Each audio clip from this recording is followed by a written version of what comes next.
Good morning students. I welcome you all in the third lecture of chemistry. अपना chapter चल रहा था electrochemistry विद्युत रसायन। अभी तक अपने फर्स्ट दो लेक्चर में डेनियल सेल, उसकी संरचना, विद्युत वाहक बल, मानक परिस्थितियों में तथा दी गई परिस्थितियों में विद्युत वाहक बल का परिकलन नल समीकरण की सहायता से कैसे निकालते हैं, इनका अध्ययन किया। अब बस क्वेश्चन ये है कि आपको पता है कि एक सेल में दो इलेक्ट्रॉन होते हैं। एक सेल में दो इलेक्ट्रोड होते हैं, उसमें से एक एनोड की तरह कार्य करता है तथा एक कैथोड की तरह कार्य करता है। अब डेनियल सेल में आपने देखा था ये दोनों इलेक्ट्रोड है, जिंक इलेक्ट्रोड और कॉपर इलेक्ट्रोड। इसमें जिंक इलेक्ट्रोड एनोड की तरह कार्य करता है तथा कॉपर इलेक्ट्रोड कैथोड की तरह कार्य करता है। अब मेरा क्वेश्चन ये है कि आपको कैसे पता चलेगा कि जिंक एनोड है, कॉपर कैथोड है। मींस मेरा क्या क्वेश्चन है, जैसे मैंने आपको दो इलेक्ट्रोड दिए, इसमें से एक इलेक्ट्रोड को आप एनोड बनाएंगे तथा दूसरे इलेक्ट्रोड को आप कैथोड बनाएंगे, परंतु किस इलेक्ट्रोड को आप एनोड बनाएंगे? आप इस इलेक्ट्रोड को एनोड बनाएंगे या फिर इस इलेक्ट्रोड को एनोड बनाएंगे? और आपको कैसे पता चलेगा कि मैंने जिस इलेक्ट्रोड को एनोड बनाया है तथा जिस इलेक्ट्रोड को कैथोड बनाया है वह सही बनाया है? तो ये सब देखने के लिए अपन देखते हैं कि अपने पास दो तरह के इलेक्ट्रोड होते हैं, एनोड और कैथोड। और इन दोनों इलेक्ट्रोड के जो विभव होते हैं, जो पोटेंशियल होते हैं, जिसको बोलते हैं इलेक्ट्रोड विभव। ये इलेक्ट्रोड विभव एक्चुअली होता क्या है? डेनियल सेल में आपने क्या देखा, जिंक इलेक्ट्रोड विभव था, जिंक इलेक्ट्रोड वो जिंक सल्फेट के सॉल्यूशन में डिप था, कॉपर इलेक्ट्रोड कॉपर सल्फेट के सॉल्यूशन में डिप था। तो आपने क्या देखा, जिंक आयन के संपर्क में, जिंक सल्फेट से आपको कौन सा आयन मिले, जिंक आयन। इस तरह से कॉपर सल्फेट के संपर्क में मींस कॉपर किस आयन के संपर्क में है, कॉपर आयन के संपर्क में है। मींस हर एक इलेक्ट्रोड, हर एक धातु अपने ही आयन के संपर्क में हो। तो ऐसा जब होता है कि जब धातु अपने ही आयन के संपर्क में होता है तो धातु की सतह तथा विलयन के बीच में एक विभवांतर उत्पन्न हो जाता है। इस विभवांतर को अपन बोलते हैं इलेक्ट्रोड विभव। तो बच्चों, इलेक्ट्रोड विभव क्या होता है, जब कभी कोई भी धातु अपने ही आयनों के संपर्क में होता है, जब कभी कोई भी धातु अपने ही आयन के संपर्क में होता है तो धातु तथा विलयन के बीच में एक विभवांतर उत्पन्न हो जाता है। उत्पन्न विभवांतर को इलेक्ट्रोड विभव कहते हैं। जैसे जिंक आयन के संपर्क में है, कॉपर आयन के संपर्क में है, तो जिंक की छड़ तथा जिंक सल्फेट विलयन के बीच में उत्पन्न विभवांतर, इसका क्या कहलाएगा, इलेक्ट्रोड विभव। फिर आपको बच्चों क्या देखा था कि जिंक के ऊपर ऑक्सीकरण अभिक्रिया होती है तथा कॉपर के ऊपर अपचयन अभिक्रिया होती है। मींस इलेक्ट्रोड विभव दो तरह का होता है, ऑक्सीकरण विभव और अपचयन विभव। यदि आपके धातु के ऊपर ऑक्सीकरण अभिक्रिया हो रही है तो उत्पन्न विभवांतर, उत्पन्न विभव ऑक्सीकरण विभव कहलाता है, तथा यदि धातु पर अपचयन अभिक्रिया हो रही है तो इस विभव को अपन अपचयन विभव कहते हैं। ऑक्सीकरण क्या होता है, जैसे आपका ये धातु है, अगर ये धातु आयन रूप में विलयन में आ रहा है, जिस इलेक्ट्रॉन त्याग रहा है, इस धातु के ऊपर कौन सी अभिक्रिया हो रही है, ऑक्सीकरण अभिक्रिया। यहाँ पर देखिए इसका ऑक्सीकरण विभव क्या है, 0। ये ऑक्सीकरण विभव बढ़ के क्या हो रहा है, n। मींस ऑक्सीकरण विभव का बढ़ना क्या करता है, ऑक्सीकरण।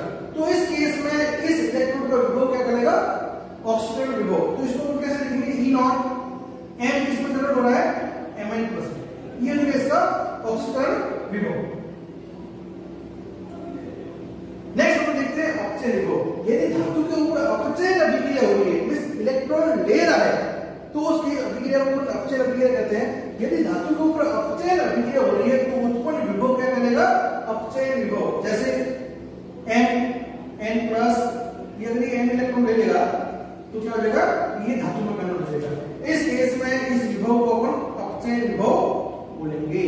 कैसे लिखेंगे, इसका विभव Ma+ to give m। अब हम देखते हैं कि ऑक्सीकरण विभव और अपचयन विभव में क्या संबंध होता है। दोस्तों ये ध्यान रखिए, ऑक्सीकरण विभव और अपचयन विभव दोनों के मान समान होते हैं, केवल साइन, चिन्ह चेंज होता है। इसका मतलब क्या है कि ऑक्सीकरण विभव E0 ऑक्सीडेशन मींस ऑक्सीकरण विभव और अपचयन विभव E0 रिडक्शन, इन दोनों के मान सेम होंगे, केवल साइन चिन्ह चेंज हो जाएगा, केवल साइन चिन्ह चेंज हो जाएगा। तो इसका मतलब क्या है, यदि अगर अपन कहें कि जिंक का ऑक्सीकरण विभव, एक एग्जांपल लेते हैं, जैसे अपन ले लिया E0 Zn to Zn+2। यहां पर देखिए ये कौन सा विभव है, जिंक। यहाँ पर इसका ऑक्सीडेशन नंबर, ऑक्सीजन नंबर क्या है, 0, और ये किसमें मिल रहा है, Zn+2, 0 से +2 हो रहा है। इसका मतलब ऑक्सीकरण अंक बढ़ रहा है, मींस यहाँ अभिक्रिया कौन सी है, ऑक्सीकरण अभिक्रिया है। तो इस केस में यदि इसका विभव आप ले लेते हैं -0.76 वोल्ट या +0.76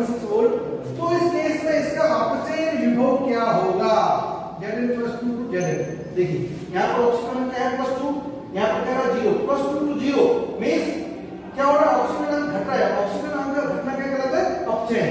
तो देखिए इसका मान क्या रहेगा 0.76 वोल्ट। दोनों के मान सेम रहेंगे पर केवल साइन चेंज होगा। इसका मतलब क्या है, जिंक का ऑक्सीजन विभव प्लस धनात्मक 0.76 वोल्ट है तो इसका अपचयन विभव ऋणात्मक 0.76 वोल्ट रहेगा। दोनों की वैल्यू सेम है, केवल साइन चेंज हो रहा है। अब ये सारे के सारे धातु, सारे के सारे तत्व है, इन सबके इलेक्ट्रोड विभव ज्ञात किए जा चुके हैं तथा इन इलेक्ट्रोड विभव को एक सीरीज में रखा गया है। इस सीरीज को बोलते हैं विद्युत रासायनिक श्रेणी, इलेक्ट्रोकेमिकल सीरीज। तो दोस्तों अपना नेक्स्ट टॉपिक जो है इस चैप्टर का सबसे महत्वपूर्ण टॉपिक है वो है इलेक्ट्रोकेमिकल सीरीज, विद्युत रासायनिक श्रेणी। ये श्रेणी क्या है, इस श्रेणी में समस्त तत्वों को उनके अपचयन विभव के आधार पर क्रमबद्ध किया गया है, उनके अपचयन विभव के आधार पर क्रमबद्ध किया गया है। तो एक टेबल दी गई जिसमें मैंने मैक्सिमम जो जनरली क्वेश्चन पूछे जाते हैं जिन धातुओं तत्वों के, उनके अपचयन विभव इसमें लिख दिए। अब इस श्रेणी को अपन समझते हैं।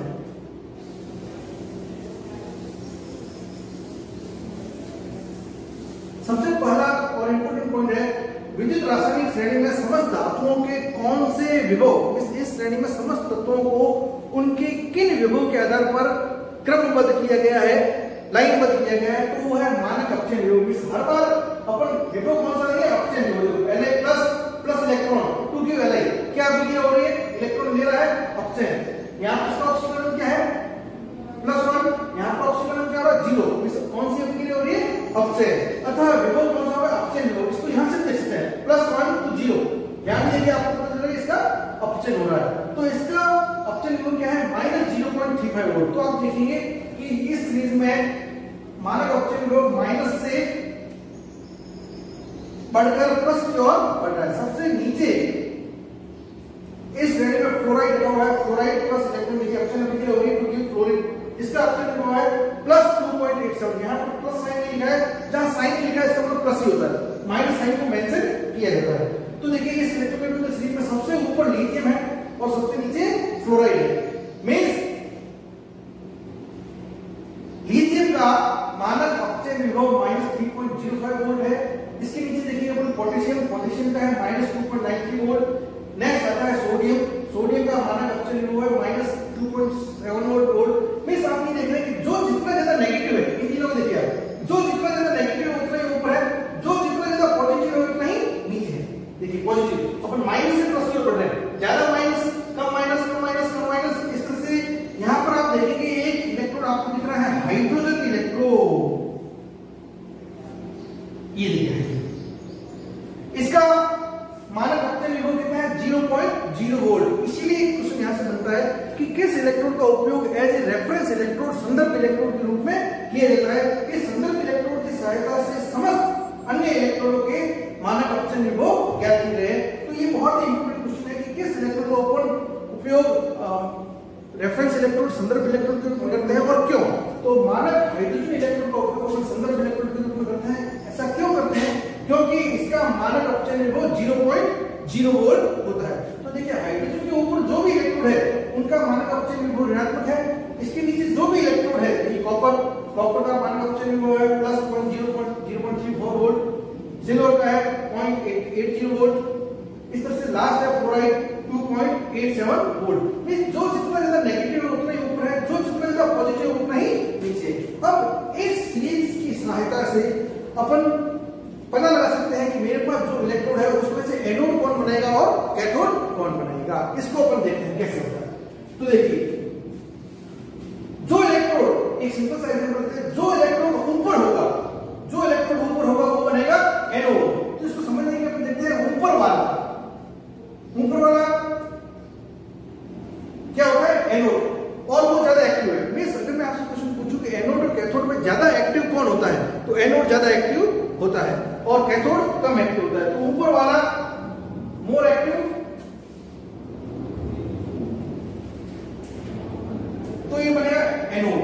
और आपको पता है एनोड के ऊपर हमेशा कौन सी अभिक्रिया होती है, ऑक्सीकरण, ऑक्सीडेशन की। और एनोड को आप किस साइड में दिखाते हैं, लेफ्ट साइड, क्लियर। अब जो जितना ज्यादा नीचे होगा, नीचे वाला क्या बनेगा आपका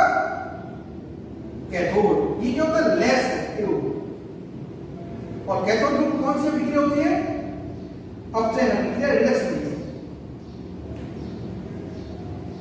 कैथोड ग्रुप को रिएक्शन कौन सी होती है? रिडक्शन। इसको इस तरह समझ सकते हैं। एक क्वेश्चन बच्चों और पूछते हैं कि ज्यादा एक्टिव और कम एक्टिव का क्या मतलब है? ज्यादा एक्टिव का मतलब क्या है? ऊपर वाला जो इलेक्ट्रोड है वो नीचे वाले इलेक्ट्रोड को या ऊपर वाला धातु ऊपर वाला तत्व नीचे वाले तत्व को विस्थापित कर सकता है, परंतु नीचे वाला ऊपर वाले को विस्थापित नहीं कर सकता। इसको अपन समझने के लिए क्या कर सकते हैं? जैसे अपन बात करते हैं ऊपर वाला मींस भगवान ज्यादा एक्टिव है, तो भगवान जब भी चाहे नीचे वाला अपन लोगों को विस्थापित कर सकता है, परंतु अपन भगवान को विस्थापित नहीं कर सकते हैं। सो ऊपर वाला नीचे वाले को विस्थापित कर सकता है, परंतु नीचे वाला ऊपर वाले को विस्थापित नहीं कर सकता है। एनोड कौन बनेगा? ऊपर वाला, इसलिए इसमें ऑक्सीजन होगा, इसको लेफ्ट साइड में देखेंगे। कैथोड कौन बनेगा? नीचे वाला। इसका एक सिंपल सा एग्जांपल लेते हैं। जैसे मैंने दो इलेक्ट्रोड ले लिए, लिथियम और पोटेशियम। मैंने आपको दो इलेक्ट्रोड दे दिए, लिथियम और पोटेशियम, उनके मानक ऑक्सीजन विभव दिए हुए हैं। अब आप देखिए कि इसमें से एनोड कौन बनेगा, कैथोड कौन बनेगा। तो देखिए इसका मानक ऑक्सीजन विभव -3.05 वोल्ट, इसका है -2.93 वोल्ट। मींस ऊपर कौन होगा? जितना ज्यादा नेगेटिव है उतना ही ऊपर है, तो इन दोनों में ज्यादा नेगेटिव भी है, ये वाली ऊपर है, तो ऊपर वाला कौन बनेगा? एनोड, और ये नीचे वाला क्या बनेगा? कैथोड। तो लेफ्ट साइड में आप किसको दिखाएंगे? लिथियम इलेक्ट्रोड को, और राइट साइड में आप किसको दिखाएंगे? पोटेशियम इलेक्ट्रोड को। लोन जो भी इलेक्ट्रोड एनोड बनेगा उसको अपन लेफ्ट साइड में दिखाते हैं, उसके ऊपर ऑक्सीडेशन रिएक्शन होती है और उसके ऊपर नेगेटिव चार्ज आता है। अगर आप दो और इलेक्ट्रोड ले, जैसे ले लिया मैंने मैग्नीशियम और हाइड्रोजन, अगर आप मैग्नीशियम और हाइड्रोजन को जोड़ते हैं और आपसे क्वेश्चन पूछा जाए कि इसमें एनोड कौन बनेगा और कैथोड कौन बनेगा, तो सिंपली इसके मानक ऑक्सीजन विभव देखिए। इसका मानक ऑक्सीजन विभव -2.37 वोल्ट, हाइड्रोजन का है 0.0 वोल्ट, तो नेगेटिव वाला ऊपर टर्म होगा, तो मैग्नीशियम बनेगा एनोड और हाइड्रोजन बनेगा कैथोड। अगर आप दो इलेक्ट्रोड जैसे हाइड्रोजन और कॉपर को जोड़ते हैं, तो देखिए हाइड्रोजन का ऑक्सीजन विभव क्या है? 0.0 वोल्ट और कॉपर का है 0.34 वोल्ट। मींस एक है 0 एक पॉजिटिव, तो ऊपर कौन होगा? 0 वाला। जो जितना ज्यादा नेगेटिव होगा उतना ही ऊपर है, जो जितना ज्यादा पॉजिटिव होगा उतना ही नीचे है। ऊपर वाला एनोड बनाता है, नीचे वाला कैथोड बनाता है। तो देखिए इन दोनों इलेक्ट्रोडों में एनोड कौन बनेगा? हाइड्रोजन, और कैथोड कौन बनेगा? Copper electrode. Any problem? इस तरह से अपन ये पहचान सकते हैं कि कौन सा इलेक्ट्रोड एनोड बनाएगा और कौन सा इलेक्ट्रोड कैथोड बनाएगा। अब यहां से एक क्वेश्चन बच्चों पूछ सकते हैं, बहुत इंपॉर्टेंट क्वेश्चन है कि निम्न दो इलेक्ट्रोडों को जोड़कर, मेरा क्या क्वेश्चन है ध्यान सुनिए, दो इलेक्ट्रोडों को जोड़कर एक सेल का निर्माण कीजिए। निम्न दो इलेक्ट्रोडों को जोड़कर एक सेल का निर्माण कीजिए। जैसे आपको इसमें क्या दिया हुआ है? Mg,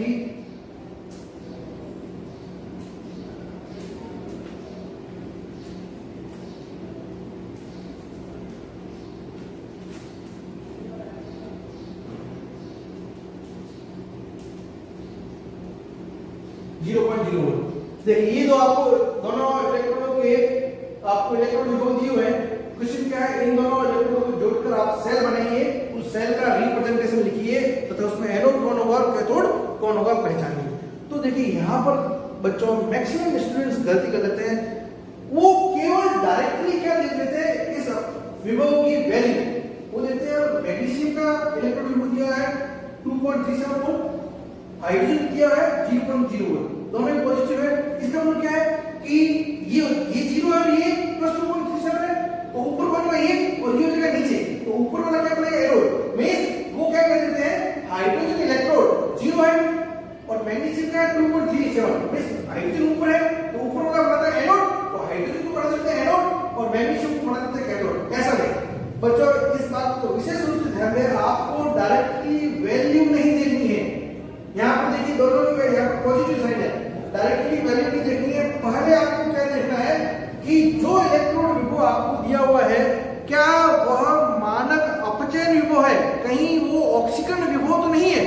यदि ऑक्सीकरण विभव है तो पहले आपको उसको अपचयन विभव बनाना पड़ेगा। कैसे बनाना? बहुत ही सिंपल, वैल्यू सेम रखनी है, केवल साइन चेंज करना है। तो देखिए यहाँ पर आप देखते हैं 2H प्लस है, हाइड्रोजन प्लस से 0 हो रहा है, मींस अपचयन विभव, ओके कोई चेंज नहीं। बट यहाँ पर देखिए बच्चों, मैग्नीशियम से Mg+2 0 से +2 हो रहा है, मींस ऑक्सीकरण विभव। ये आपको ऑक्सीकरण विभव दिया हुआ है, तो ऑक्सीकरण विभव को पहले आपको अपचयन विभव बनाना पड़ेगा। Mg+2 to give Mg। देखिए अब आपने अपचयन किया, वैल्यू सेम रहेगी, केवल साइन चेंज होगा, प्लस चेंज होगा माइनस। अब आप देखिए एनोड कौन बनेगा और कैथोड कौन बनेगा। तो यहाँ पर बच्चों मैक्सिमम स्टूडेंट्स क्या गलती करते हैं, डायरेक्टली वैल्यू देते हैं, है ना।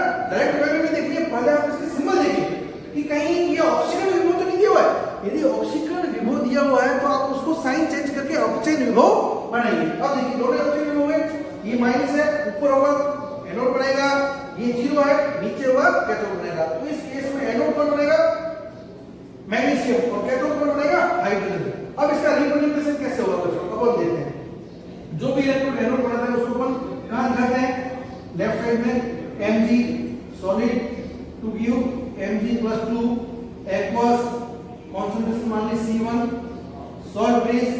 फिर हाइड्रोजन इलेक्ट्रोड है, हाइड्रोजन इलेक्ट्रोड का सिंबल क्या होता है, प्लेटिनम सॉलिड 2H+ H2, ये गैस 1 atm प्रेशर, ये एक्वस सॉल्यूशन 1 मोलर कॉन्सेंट्रेशन। ये हाइड्रोजन इलेक्ट्रोड का रिप्रेजेंटेशन होता है। कैसे होता है अभी अपन इसको देखेंगे। तो देखिए इसमें एनोड कौन बना रहा है, मैग्नीशियम इलेक्ट्रोड, इसको ऊपर लेफ्ट साइड में दिखाया है। कैथोड कौन बना रहा है, हाइड्रोजन इलेक्ट्रोड, इसको ऊपर राइट साइड दिखाया है। एनोड के ऊपर नेगेटिव साइन, कैथोड के ऊपर पॉजिटिव साइन। ये इसका पूरा सेल रिप्रेजेंटेशन हो गया। तो बच्चों आज के लेक्चर में आपने क्या सीखा कि आपको दो इलेक्ट्रोड दिए हुए हैं, उन दोनों इलेक्ट्रोड में एनोड कौन बनेगा और कैथोड कौन बनेगा।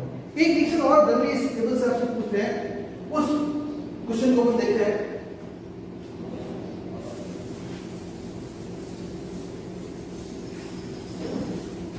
वो क्वेश्चन क्या है, निम्न में से कौन सी अभिक्रिया संभव है। मैं दो रिएक्शन आपको दे रहा हूं। क्वेश्चन अपना क्या है, निम्न में से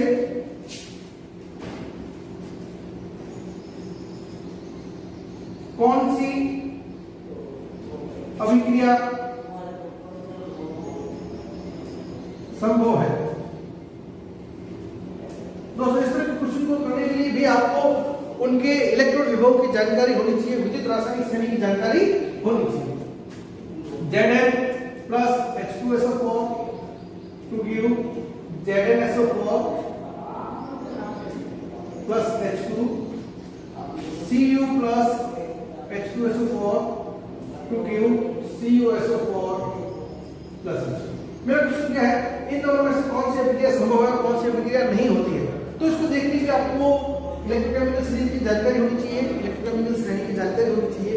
इसमें मैंने आपको क्या सिखाया कि जो इलेक्ट्रॉन ऊपर होगा वो उतना ही ज्यादा एक्टिव होगा और जो नीचे होगा वो इनएक्टिव होगा। ऊपर वाला इलेक्ट्रॉन नीचे वाले को हटा सकता है, परंतु नीचे वाला ऊपर वाले को नहीं हटा सकता है, विस्थापित नहीं कर सकता है। अब देखिए यहाँ पर रिएक्शन क्या होगी, जिंक सल्फ्यूरिक एसिड से रिएक्शन कर रहा है और जिंक सल्फेट और हाइड्रोजन बन रहा है। इसका मतलब क्या है कि इस जिंक ने यह जिंक सल्फेट आयन से जुड़ गया, खुद जुड़ गया और हाइड्रोजन को हटा दिया, हाइड्रोजन को हटा दिया। ये कब संभव है, ये तभी संभव है यदि जिंक हाइड्रोजन से ज्यादा क्रियाशील है। क्लियर, अगर जिंक हाइड्रोजन से ज्यादा क्रियाशील है तो खुद जुड़ जाएगा, हाइड्रोजन को विस्थापित कर देगा, परंतु यदि ज्यादा क्रियाशील नहीं है तो वो विस्थापित नहीं कर पाएगा। इस तरह से दूसरी रिएक्शन देते हैं, copper plus H2SO4 copper sulphate plus H2। इस रिएक्शन में देखेंगे कि कॉपर ने हाइड्रोजन को विस्थापित कर दिया और खुद जुड़ गया। यह कब संभव है, जब कॉपर हाइड्रोजन से ज्यादा क्रियाशील होगा। अब अपने को कौन सा ज्यादा क्रियाशील है, कौन सा कम क्रियाशील है, इसके लिए इलेक्ट्रोकेमिकल सीरीज देखते हैं। तो यहाँ पर देखिए जिंक हाइड्रोजन बना है, हाइड्रोजन का इलेक्ट्रॉन विभव होता है 0.0 वोल्ट, जिंक का मानक इलेक्ट्रॉन विभव होता है -0.76 वोल्ट। ये माइनस है, ये 0 है, माइनस वाला ऊपर होता है, ऊपर वाला ज्यादा एक्टिव होता है, ऊपर वाला नीचे वाले को विस्थापित कर सकता है। मींस जिंक का मानक इलेक्ट्रॉन विभव -0.76 है, ये ऊपर की ओर है, जिंक और हाइड्रोजन ऊपर की ओर है। तो जिंक ज्यादा क्रियाशील है तो जिंक हाइड्रोजन को हटा सकता है। ओके, जिंक ने हाइड्रोजन को हटा दिया, यह अभिक्रिया संभव है, कोई दिक्कत नहीं, क्योंकि जिंक हाइड्रोजन से अधिक क्रियाशील है। अधिक क्रियाशील क्यों है, क्योंकि जिंक का मानक इलेक्ट्रॉन विभव नेगेटिव है। यह इलेक्ट्रोकेमिकल सीरीज में हाइड्रोजन से ऊपर है, ऊपर वाला नीचे वाले को हटा सकता है, नीचे वाला ऊपर वाले को नहीं हटा सकता। अब दूसरी अभिक्रिया देखते हैं, Cu plus H2SO4। इसमें कॉपर इलेक्ट्रॉन का मानक इलेक्ट्रॉन विभव होता है 0.34 वोल्ट, हाइड्रोजन होता है 0.0 वोल्ट। देखिए इसमें पोजीशन देखिए, हाइड्रोजन का है 0, इसका है प्लस, कॉपर का है plus 0.34 volt. Means copper hydrogen के नीचे है, कॉपर हाइड्रोजन के नीचे है, मींस कॉपर कम क्रियाशील है हाइड्रोजन से, तो कॉपर कम क्रियाशील होने के कारण हाइड्रोजन को विस्थापित नहीं कर सकता। इसका मतलब क्या है, यहाँ पर कॉपर हाइड्रोजन को विस्थापित नहीं कर सकता है, यह अभिक्रिया संभव नहीं। जिंक हाइड्रोजन को विस्थापित कर सकता है, प्रथम अभिक्रिया संभव है क्योंकि जिंक हाइड्रोजन से अधिक क्रियाशील है, परंतु कॉपर हाइड्रोजन से कम क्रियाशील है, अतः यह हाइड्रोजन को विस्थापित नहीं कर सकता है। अतः प्रथम अभिक्रिया संभव है, दूसरी अभिक्रिया संभव नहीं। तो देखिए आज के लेक्चर तो बहुत ही महत्वपूर्ण था। इसमें अपने विद्युत रासायनिक श्रेणी, एनोड कैथोड का निर्माण, ऑक्सीकरण विभव, अपचयन विभव, कौन सी अभिक्रिया संभव है, कौन सी अभिक्रिया संभव नहीं है, इन सब बातों की जानकारी प्राप्त की। अब नेक्स्ट जो अपना लेक्चर है वो हम देखेंगे कि यार सेल का निर्माण कैसे करते हैं। तो सेल निर्माण के लिए अपने पास दो इलेक्ट्रोड होते हैं, उन दोनों के हेल्प से उसमें एक एनोड बनेगा, एक कैथोड बनाएंगे, फिर वोल्टमीटर लगेंगे और संपूर्ण सेल का निर्माण करेंगे। तो इसके लिए एक रेफरेंस इलेक्ट्रोड, एक ऐसे इलेक्ट्रोड का उपयोग करते हैं जिसका इलेक्ट्रोड विभव अपने को पता होता है, और रेफरेंस इलेक्ट्रोड संदर्भ इलेक्ट्रोड है हाइड्रोजन इलेक्ट्रोड। तो अपने नेक्स्ट वीडियो में, नेक्स्ट लेक्चर में अपन हाइड्रोजन इलेक्ट्रोड का निर्माण और उससे दो सेल का निर्माण कैसे होता है वो अपन पढ़ेंगे। Thank you very much.